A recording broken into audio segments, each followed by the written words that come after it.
Assalamualaikum warahmatullahi wabarakatuh. Salam. Selamat sore Ibu Bapak sekalian yang saya hormati, moderator dan penyelenggara Forkom yang saya muliakan. Saya izin untuk menyampaikan, eh, saya share ya, sebentar saya.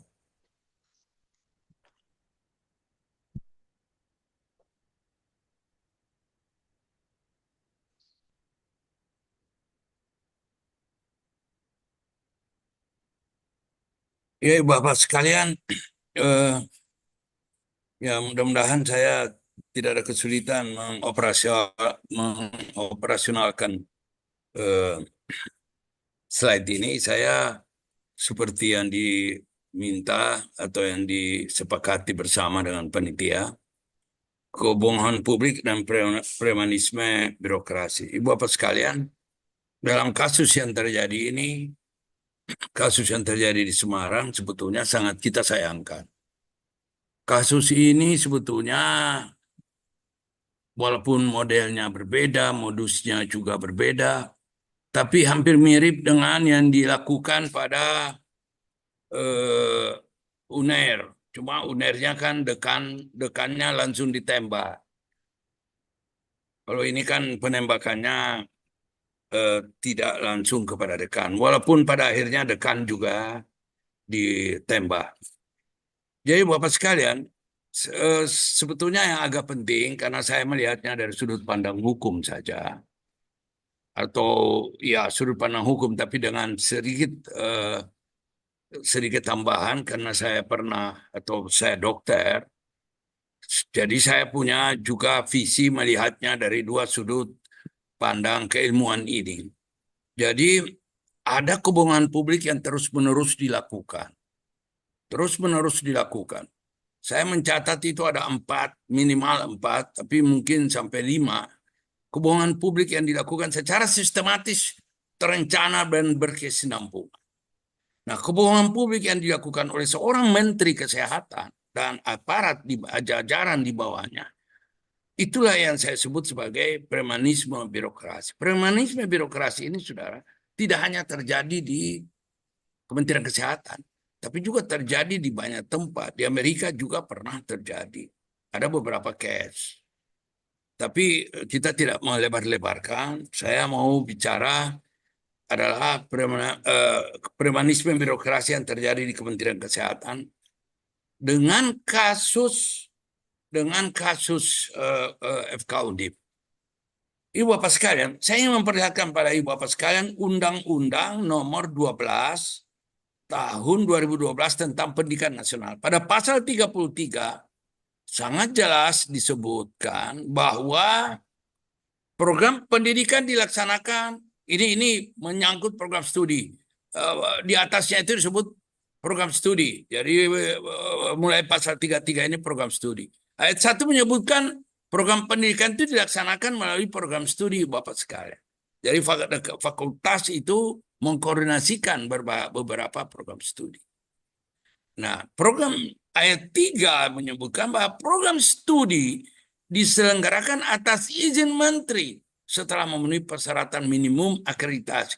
Ini izin menteri, Bapak sekalian. Menteri yang dalam undang-undang ini adalah Mendikbud, bukan Menkes. Pak Baharudin bukan menteri Bapak, ini adalah Mendikbud penyelenggaranya. Kemudian pada ayat 7 disebut bahwa program studi yang tidak diakreditasi ulang sebagaimana dimaksud pada ayat 6 dapat dicabut izinnya oleh menteri. Jadi yang memberikan izin prodi dan menghentikan prodi atau mencabut izin prodi, jadi memberikan izin itu yang memberikan izin, itulah yang mencabut. Itu konvensi biasa, semua orang tahu. Kalau kita dapat izin dari Kementerian Perdagangan untuk impor baju dari Cina, yang menutup izin kita juga bukan Dinas Kependudukan, tapi juga adalah Dinas Perdagangan. Ibu Bapak sekalian, mungkin ini saudara sudah tahu ini, Tapi saya hanya sekadar ingin mengingatkan bahwa saya bacakan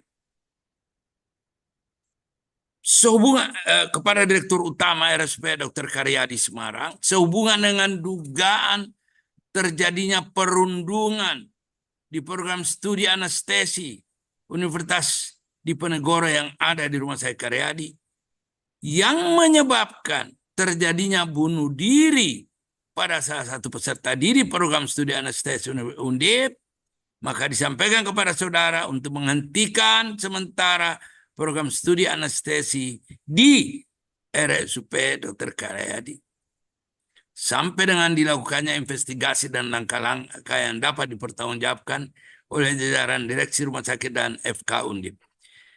Ada 2 poin penting, Pak, di sini. Yang pertama atau 3. Yang pertama adalah beliau masih menyebabkan dugaan terjadinya perundungan, masih dugaan. Penggunaan terminologi dugaan, Ibu Bapak sekalian, di kepolisian itu biasa. Kalau ada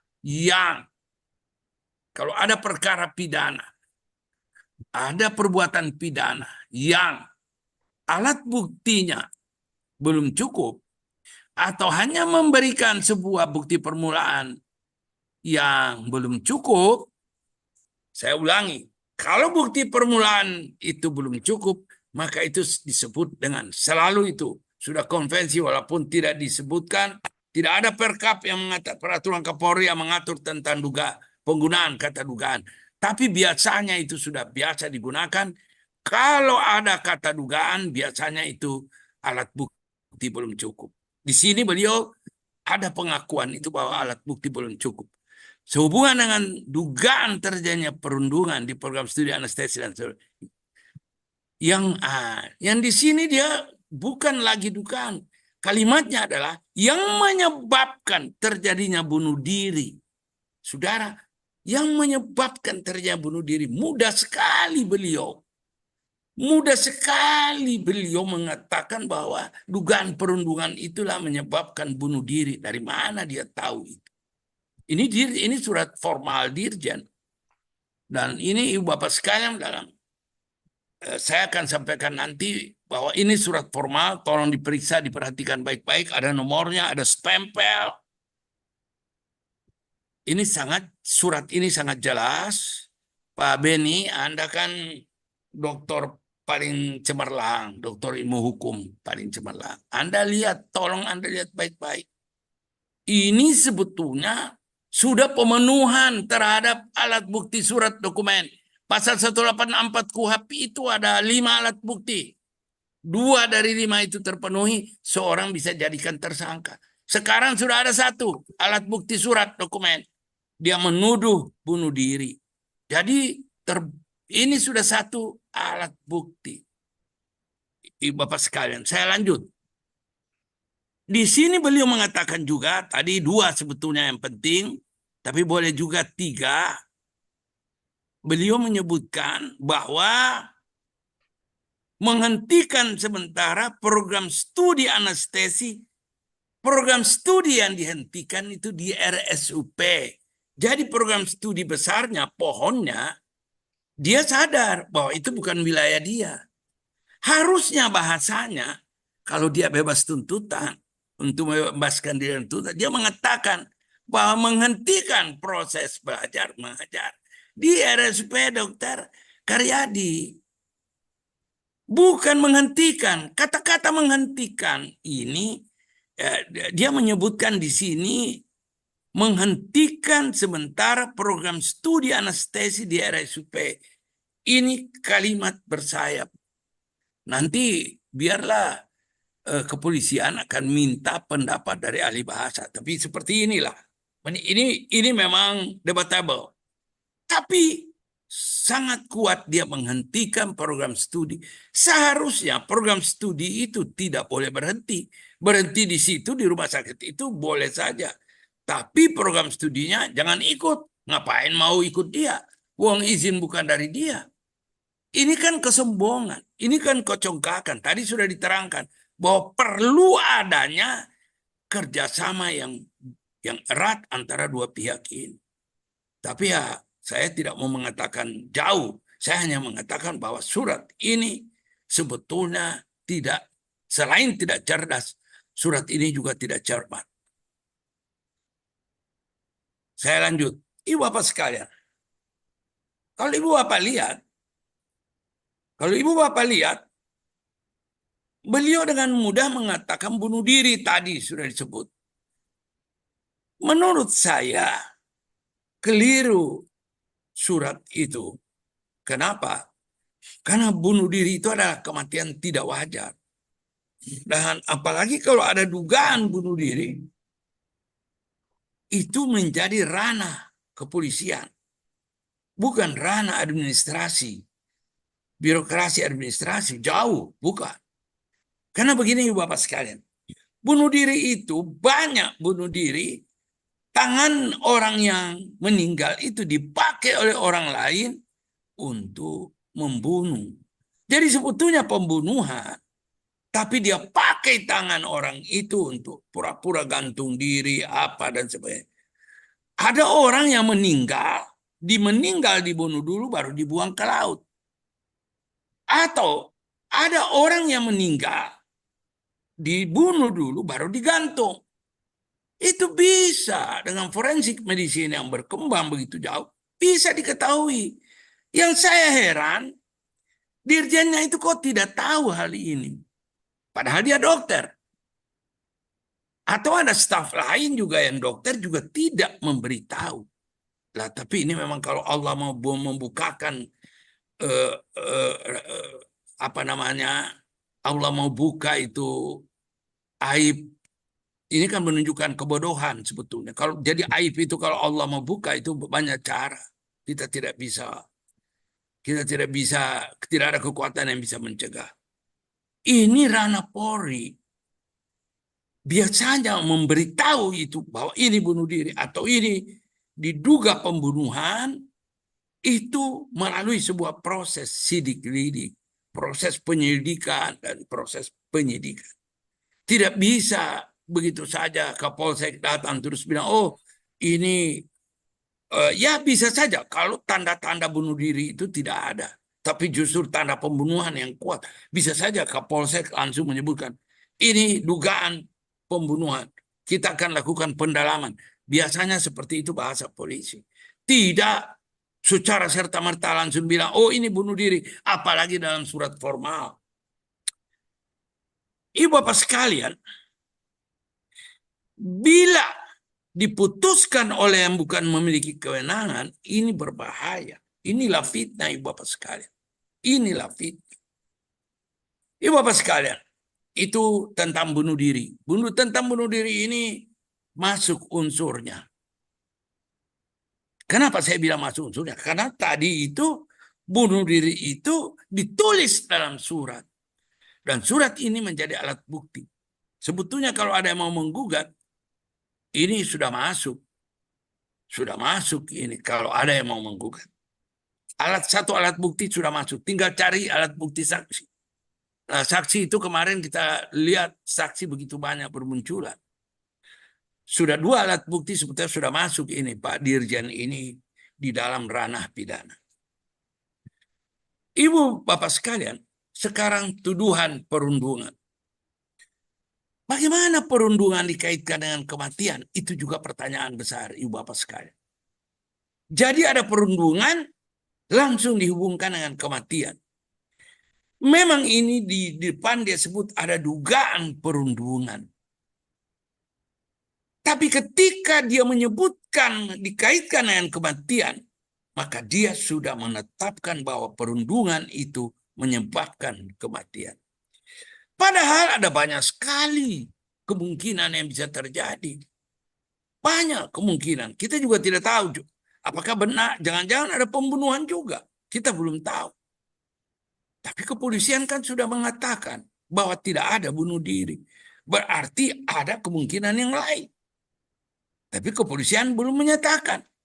Yang baru dinyatakan bahwa bukan bunuh diri. Nah, kepolisian ini sedang melakukan investigasi. Tentu saja beliau hati-hati. Ya, saya tidak tahu. Kalau Dirkrim Umnya misalnya terpengaruh, itu bisa juga. Bisa, bisa saja, bisa saja. Tapi kan kecermatan polisi ini kan ini kasus umum yang menarik perhatian luas. Dan di apa namanya di medsos itu tidak berhenti bicara soal ini. Jadi saya pikir kepolisian sekarang sudah berubah, Ibu Bapak. Tidak mudah lagi diperkuda oleh orang lain. Tidak mungkin dipengaruhi oleh orang lain. Menurut saya, kepolisian tentu akan sangat hati-hati, apalagi mantan Kapoldanya menjadi calon gubernur Jawa Tengah. Tentu mereka juga menjaga perasaan rakyat, perasaan masyarakat Jawa Tengah. Yang dikuasai ini kan media. Yang dikuasai oleh Kemenkes ini kan media. Karena dia melemparkan 4 atau 5 kali secara terus-menerus, 2 hari sekali, 3 hari sekali, ada berita baru, berita. Terakhir kan berita ibunya bersama-sama dengan pengacaranya datang ke Polda untuk melaporkan. Aneh sebetulnya, tapi itu nanti bagian lain diceritakan. Kemungkinan overdosis juga itu menurut informasi yang saya terima juga menjadi sesuatu yang dipertimbangkan kuat oleh kepolisian. Karena kepolisian juga, Ibu Bapak sekalian, jangan beranggapan polisi kita tidak paham. Banyak mahasiswa saya anggap, oh polisi kita tidak mengerti hukum kesehatan. Itu salah. Nah, ini saya salah menulis, ini bukan protokol, propofol. Nah, di sana ada obat ditemukan fentanyl, ada propofol, ada rocuronium. Ibu Bapak sekalian, yang ada yang sudah terbuka, ada yang utuh, ada yang sudah terbuka. Rocuronium ini termasuk yang sudah terbuka. Jadi kalau ada begitu, polisi hati-hati, Ibu Bapak sekalian. Banyak orang tahu, orang diam. Dan polisi hati-hati, itu ingin saya sampaikan. Kepolisian kita sangat hati-hati. Saya tidak yakin dipengaruhi oleh apapun juga. Walaupun ada rupiah, tidak mungkin berubah. Tidak mungkin terpengaruh. Kecuali memang ditemukan alat bukti yang lain. Ada fakta hukum yang lain yang memang sangat kuat. Tapi terus bagaimana dengan surat formal yang sudah menuduh? Apakah tidak mungkin Kemenkes minta tolong pada kepolisian untuk menjaga nama baik sang raja? Apakah tidak mungkin? Ya, kepolisian juga tidak mudah. Tidak mudah diperlakukan seperti itu, Bapak sekalian. Walaupun Anda iming-iming apa, tidak segitu. Menurut saya, polisian sekarang lain. Karena surat formal sudah menuduh. Ah, ini ada flow of things. Ada keteraturan orang berpikir. Orang kan lihat. Ada 4 atau 5 isu yang dilemparkan terus-menerus selang 2 hari, 3 hari. Ketika kita bicara hari Sabtu, hari Minggu, Dr. Syahrir itu apa namanya alumni UNS, tentu beliau juga punya perasaan. Ya, tapi karena sebagai aparat ASN beliau diperintahkan, ya mungkin. Tapi saya agak mengerti benar.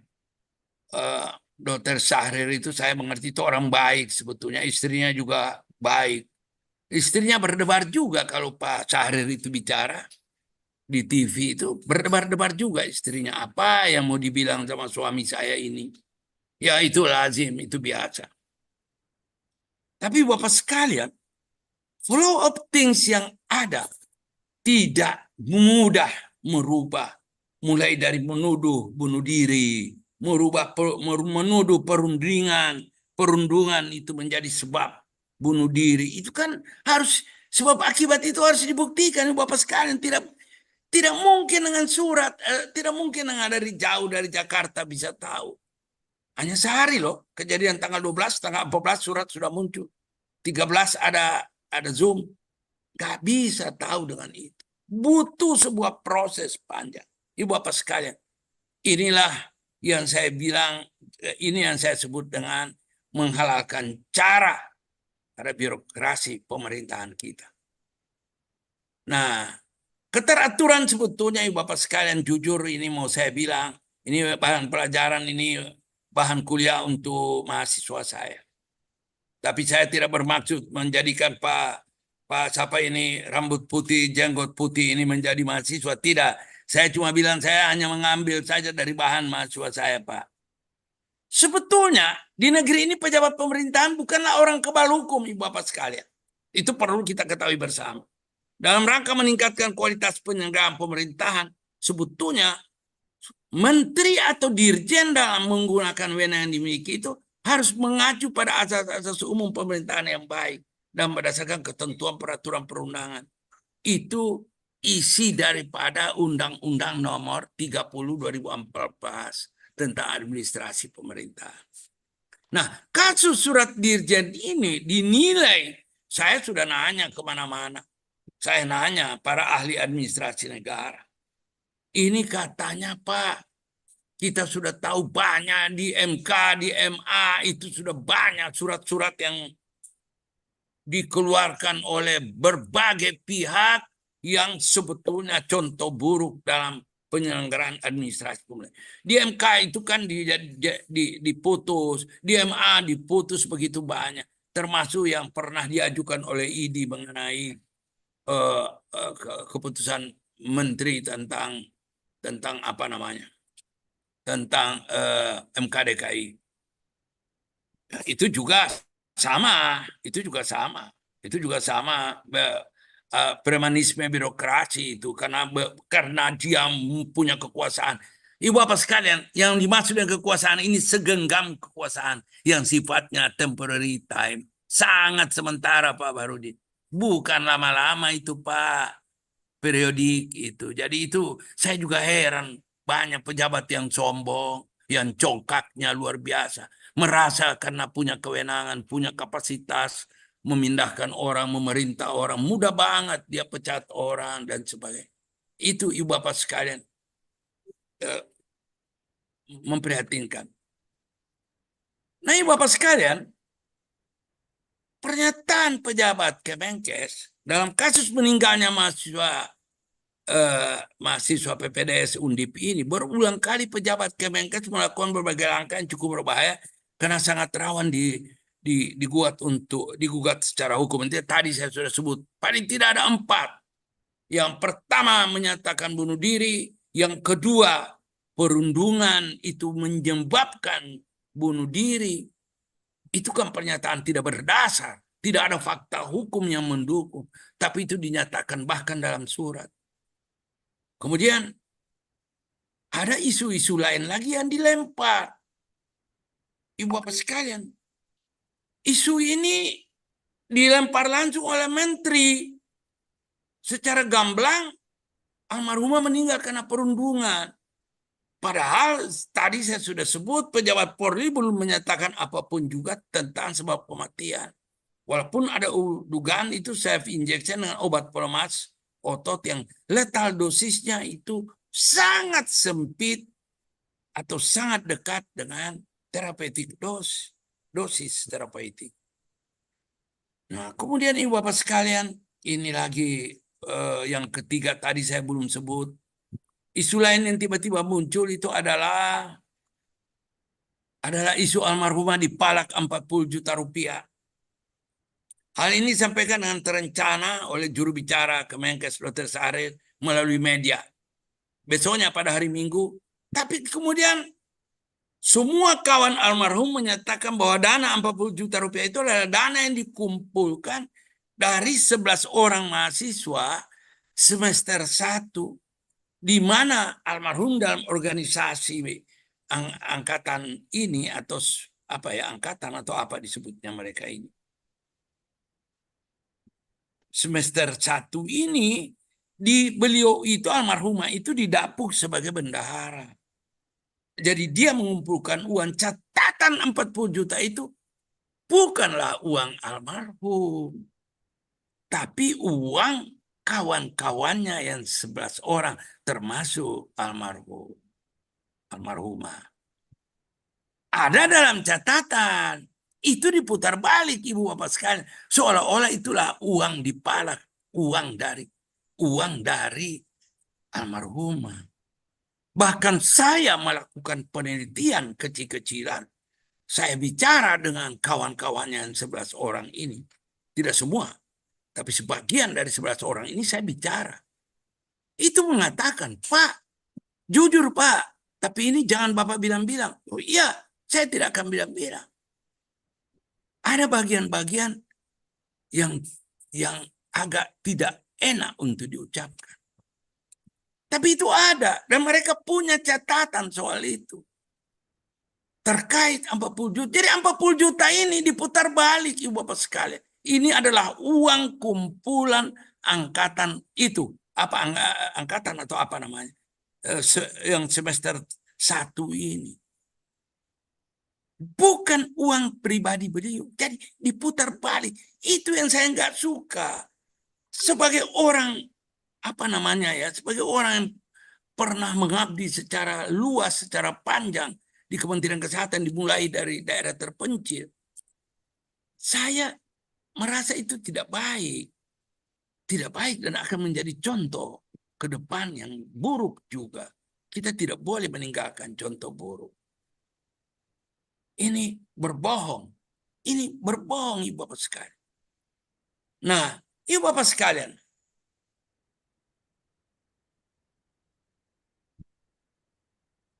menurut pengakuan kawan-kawan almarhumah satu angkatan, bahwa setiap angkatan memiliki organisasi di antara mereka untuk mengatur. Banyak yang diatur, mulai pembagian tugas kerja, sampai teknis, apa membeli makanan. Bahkan dia bilang ke saya, kami ini kontrak rumah, Pak. Kenapa kontrak? Kan soalnya sebagian besar kami ini berasal dari luar Semarang. Itu alasan beliau. Dan bekerja 24 jam. Kami juga tidak mendapat jatah makanan dari rumah sakit. Atau dari departemen anestesi. Saya juga menyesalkan kenapa departemen anestesi tidak memberikan jatah makanan. Nah, Ibu apa sekalian, ketika 4 isu ini validitasnya rendah, validitas berita atau apapun, ini kan penyampaian. Menteri itu malah bicara di wartawan beberapa kesempatan. Ini malah kemudian ada yang pejabat lain melemparkan isu perkosaan. Coba saudara lihat di Google. Perkosaan itu disampaikan juga. Untunglah jubir lain yang lebih berperasaan. Ini Ibu Nadia, Masya Allah. Semoga beliau mendapat barokah Allah. Seorang ibu ini membantah. Bukan, perkosaan ini bukan di kasus ini. Kalau toh ada perkosaan, bukan di kasus ini. Lah, perkosaan itu di mana-mana ya, ada. Tapi saya belum dapat juga cerita perkosaan itu ada di mana. Tapi itu pernyataan beliau, kebetulan saya satu panggung dengan beliau dan beliau bilang bukan di sini, perkosaan di tempat lain. Ibu Bapak sekalian, 4 atau 5 isu ini semuanya aneh, tidak valid, tanpa bukti atau fakta hukum. Hal ini sangat riskan untuk memicu gugatan hukum yang mungkin berdimensi pidana karena cukup kental unsur fitnah dan penyemaran nama baik. Tidak hanya itu, kawan-kawan saya pidana mengatakan bahwa Pak, ini harus dijuntokan ke Undang-Undang ITE. Oh ya, iya dijuntokan karena menyampaikan secara terbuka sesuatu yang tidak benar. Jadi kalau ada pasal 28, pasal 45 Undang-Undang ITE, saya kira Pak Dirjen itu cukup menderita juga. Syukur-syukur itu gugatan tidak kepada menteri. Karena menteri juga bicara. Ibu Bapak sekalian. Nah, fitnah dan hoax yang bersiliweran ini, Ibu Bapak sekalian, ini sebetulnya terus terang aja kurang baik. Kecenderungan menyampaikan info ke publik yang tidak hati-hati dan tidak akurat ini disesalkan banyak pihak. Apalagi ada dugaan Kemenkes membangun dan memberi kemudahan. Ini berita yang bersiliweran. Perlu diuji tingkat kebenarannya. Memberi menteri datang ke Tegal, ke rumah keluarga. Ini berita yang bersiliweran. Sekali lagi perlu diuji. Tapi yang memberitahu saya ini orang penting juga yang cukup dekat dengan beliau. Memberi kemudahan penasihat hukum agar keluarga korban melaporkan Sivitas Akademika Undip ke Polda Jateng. Sivitas Akademika ini kan bisa mahasiswa, bisa dosen, bisa pegawai, bisa siapa saja. Tidak jelas motif apa yang menurut saya tidak jelas motif apa yang membuat Kemenkes begitu bersemangat menyerang Undip. Banyak analisa, banyak juga yang tidak bertanggung jawab. Saya juga tidak suka. Artinya ada yang bilang setelah gagal ngerjain Fakultas Kedokteran Unair, kini Undip yang digarap, itu saya kira juga tidak benar. Tapi bahwa modus operandi menyerang dekan itu sebetulnya menyerang kehormatan Fakultas Kedokteran. Menurut saya seperti itu.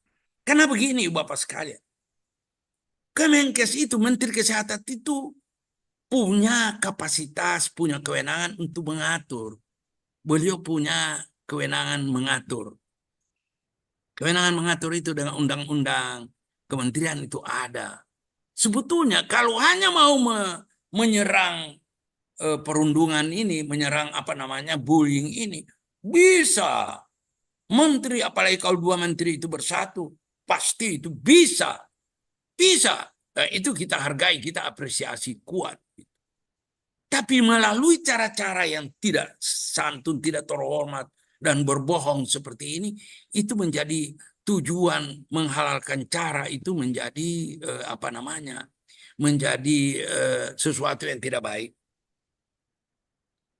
Nah, seperti kemudian beliau di dalam WA grup itu ada seruan untuk demo setelah Jumat di Kemenkes. Itu juga tidak baik. Menurut saya itu juga tidak baik. Kenapa harus ke Kemenkes? Warga Tegal di Jakarta berbondong-bondong disuruh datang ke Kemenkes setelah sholat Jumat. Ini kan juga gimana itu?